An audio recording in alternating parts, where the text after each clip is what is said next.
നമസ്കാരം. സംസ്ഥാനത്തെ ഓണക്കിറ്റ് വിതരണത്തോടനുബന്ധിച്ച് ഏറ്റവും പുതിയൊരു അപ്ഡേഷനാണ് ഇപ്പോൾ വന്നിട്ടുള്ളത്. സർക്കാർ സഹായം. ഓണക്കാലത്തെ വിപണി ഇടപെടലുകൾക്കും കിറ്റ് വിതരണത്തിനുമായി സർക്കാർ ആകെ 253 കോടി രൂപ അനുവദിച്ചിട്ടുണ്ട്. ഇതിൽ 200 കോടി രൂപ സപ്ലൈകോ വഴി വിലക്കയറ്റം നിയന്ത്രിക്കാനും സബ്സിഡി നിരക്കിൽ സാധനം നൽകാനുമായി മാറ്റിവെച്ചിട്ടുണ്ട്. ബാക്കി 53 കോടി രൂപ അന്ത്യോദയ അന്ന യോജന, അതായത് മഞ്ഞ കാർഡ് വിഭാഗത്തിൽപ്പെടുന്നവർക്ക് ഓണക്കിറ്റ് നൽകുന്നതിനായി നീക്കിവെച്ചിരിക്കുന്നുണ്ട്.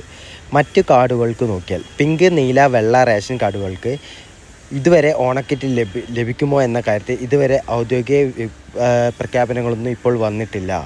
വന്നാൽ അപ്പോൾ തന്നെ അപ്ഡേറ്റ് ചെയ്യുന്നതായിരിക്കും. പ്രധാന മുന്നറിയിപ്പുകൾ നോക്കിയാൽ കിറ്റ് വിതരണത്തെക്കുറിച്ച് സോഷ്യൽ മീഡിയയിൽ പ്രചരിക്കുന്ന വ്യാജ വാർത്തകൾ വിശ്വസിക്കരുത്. ഓണക്കിറ്റ് ലഭിക്കുന്നതിനായി ഓൺലൈൻ രജിസ്ട്രേഷനോ OTP നൽകേണ്ട സംവിധാനമോ നിലവിലില്ല. ഇത്തരം തട്ടിപ്പുകളിൽ ജാഗ്രത പാലിക്കേണ്ടതാണ്. ഔദ്യോഗിക വിവരങ്ങൾ റേഷൻ കട വഴിയോ സർക്കാർ അറിയിപ്പുകൾ വഴി മാത്രമേ ലഭിക്കുകയുള്ളൂ. വിശദമായ അറിയിപ്പുകൾക്കും ഇതുപോലുള്ള എല്ലാവിധ അപ്ഡേഷനും ലഭിക്കാൻ ഈ ഒരു ചാനൽ ഇപ്പോൾ തന്നെ മറക്കാതെ സബ്സ്ക്രൈബ് ചെയ്ത് വീഡിയോ ലൈക്ക് ചെയ്തു കാണുക.